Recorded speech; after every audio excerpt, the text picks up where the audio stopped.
Salut à tous, vous êtes sur Gigafourmi, la chaîne avec les fourmis les plus balèzes du game. Aujourd'hui, je vais vous parler d'un sujet qui stresse beaucoup tous les nouveaux dans l'élevage de fourmis. C'est la diapause, donc c'est le moment où toutes les fourmis hibernent en fait dans la nature. Pendant l'hiver, les fourmis restent dans leur nid, elles stoppent le développement, elles arrêtent de pondre et ça leur permet de se reposer pour repartir quand la saison arrive. Et ce moment-là, on est obligé de le reproduire en élevage avec toutes les fourmis françaises et européennes, quasiment toutes. Et ce moment-là, c'est souvent le moment le plus stressant quand tu es débutant dans l'élevage. On ne sait pas trop comment faire, vous avez plein de questions, donc je vais y répondre dans cette vidéo avec des astuces que je vais vous expliquer dans la partie qui va suivre. Aujourd'hui, je vous refais pas un tutoriel diapause, je vous mets une vidéo dans un coin de l'écran dans laquelle j'ai déjà fait un tutoriel pour vous expliquer comment faire la diapause. Pour résumer, vous pouvez mettre vos fourmis soit dans un frigo alimentaire, soit dans une cave à vin qui descend à 10 degrés et moins, soit dans une boîte en polystyrène bien isolée, dehors, sur vos terrasses, dans vos garages, ou si vous avez une cave qui est assez froide, etc. Donc je vous l'explique en détail dans l'autre vidéo, mais aujourd'hui je vais vous donner des astuces que j'ai appris avec mes erreurs, mes différentes erreurs, pour bien réussir votre diapause et pour pas être stressé avec l'arrivée de la diapause. Donc moi je viens de mettre mes fourmis en diapause, je vous mettrai quelques images. Donc là, sur cette étagère là, j'avais toutes mes fourmis françaises et européennes, et elles sont plus là, voilà, je les ai mis en diapause, donc ça va me faire des vacances, j'en ai un peu moins. Donc je les ai pris, je les ai mis dans des cartons, et je les ai emmenés chez ma mère. Et en fait là-bas j'ai gardé un grand frigo alimentaire, je vous mettrai des images, dans lequel j'ai mis quasiment toutes mes fourmis françaises. Et ensuite j'en ai mis une autre partie dans une boîte en polystyrène, toutes mes Messor Barbarus en fait, dans des boîtes en polystyrène qui resteront dehors à température ambiante, mais à l'abri du vent. Il faut savoir qu'avant de mettre mes fourmis dans le frigo, je leur ai fait une descente progressive. Pour ça j'avais des fourmis un peu trop grosses pour la cave à vin, comme les Campotus vagus ou les Lasius emarginatus. Donc j'ai tout mis sur une terrasse, comme ça la nuit il y avait des températures aux environs de 10 degrés, parce que je suis dans le sud de la France, et ça a permis à mes fourmis de s'habituer à des températures plus basses, et là je les ai passées dans un frigo à 7 degrés. Donc c'est tout pour la partie vlog pour savoir ce qui s'est passé avec mes fourmis. Donc actuellement on est le 2-3 novembre, ça fait une semaine que je les ai mises en diapause, et donc vous les verrez en février-mars 2025. Pardon pour les bruits de klaxon. Allez, je vous laisse avec les astuces, à la prochaine, ciao ciao. Descente progressive, essayez de faire une descente progressive à vos fourmis. Soit je commence la descente progressive avec une cave à vin que j'ai, qui me sert, parce qu'en gros on peut faire la diapause dans des caves à vin, dans des frigos alimentaires ou dehors, dans des caisses isolées ou dans des garages, pour mettre les fourmis au frais, mais pas trop non plus, pour qu'elles soient entre 5 et 10 degrés à peu près. Faut pas que ça descende à 0, sinon ça peut les tuer. Donc le truc le plus important que je veux que vous reteniez, à cause de ça j'ai perdu plusieurs colonies l'année dernière, je vous mets aussi la vidéo dans laquelle j'ai perdu les colonies, parce que je réexplique ce problème, c'est les abreuvoirs à eau. Ce que vous faites, toutes vos fourmis que vous mettez en diapause, je vous mettrai des images à l'écran, moi je l'ai fait aujourd'hui, vous leur foutez des abreuvoirs à eau dans leurs aires de chasse. Et s'ils sont vides pendant la diapause, vous les re-remplissez.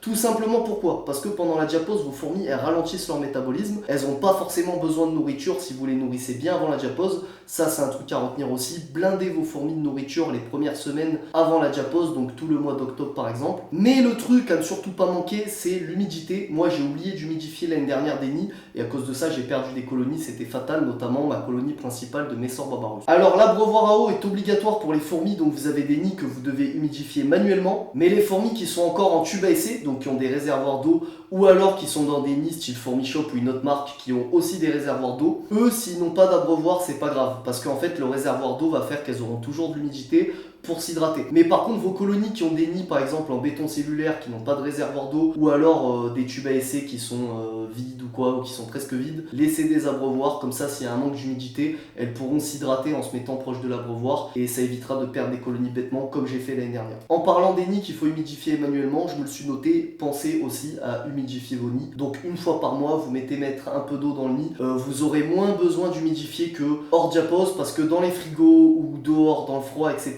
l'humidité est beaucoup plus élevée, ce qui fait que l'eau se vide moins vite. Mais il faut quand même penser à en remettre, parce que sinon voilà, vous allez être dans la merde, hein, vous allez perdre vos colonies parce qu'elles vont se déshydrater. Un truc qui vous stresse aussi, que je me suis noté, qui vous stresse souvent, c'est est-ce que vous avez besoin de nourrir vos fourmis? Vous n'avez pas besoin de les nourrir, mais si vous avez besoin de vous rassurer, ce que vous pouvez faire, c'est déposer une fois tous les 1 mois et demi, donc 2-3 fois sur toute la durée de la diapause, donc une fois par mois par exemple. Vous déposez une petite boule de coton remplie de liquide sucré dans l'aire de chasse de vos fourmis, à part si vous avez des Messor, parce que les Messor elles se font des stocks de graines, elles n'ont pas besoin.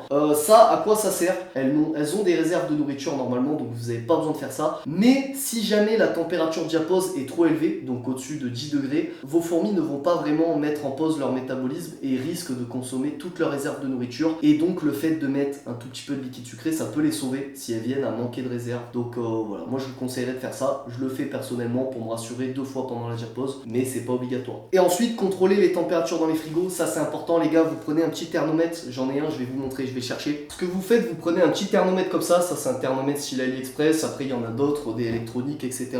Et vous les foutez dans vos frigos, dans vos caves à vin, partout où vous allez mettre vos fourmis, ou dans le garage dans lequel vous avez mis, dans la boîte en polystyrène. C'est important pour contrôler la température. Je vous donne l'exemple. Par exemple, moi, j'aime bien mettre mes fourmis dans un frigo alimentaire, ça permet de descendre la température en dessous de 10 degrés, c'est vraiment important pour elles. Rapprochez-vous des 6-7 degrés, c'est très important, ça leur fait vraiment du bien. Vaut mieux une diapause plus courte, mais qui est descendue bien froide, c'est très important pour la santé de tes fourmis. Sauf que dans les frigos, des fois, même quand tu mets ton frigo au minimum, normalement ça vient à 6-7 degrés, mais moi par exemple j'ai un frigo là, un coup il est à 0 degré, un coup il est à 7 degrés, alors que j'ai pas changé la température. Donc avec ça, ça permet de contrôler, et si ça descend trop, etc., tu peux surveiller. Dans les caves à vin, c'est pareil, parce qu'en fonction du niveau dans lequel tu mets tes fourmis dans la cave à vin, si tu règles ta cave à vin sur 10 degrés, tu auras un endroit où ce sera à 11-12, un endroit où ce sera à 10 degrés, en fonction de l'endroit dans lequel tu mets ta cave à vin. Donc important d'avoir le petit thermomètre pour pouvoir niveler en fonction de ton espèce, la mettre à différents endroits du frigo, et voilà, contrôler tout simplement s'il fait pas trop froid. Parce que si ça se rapproche de 0,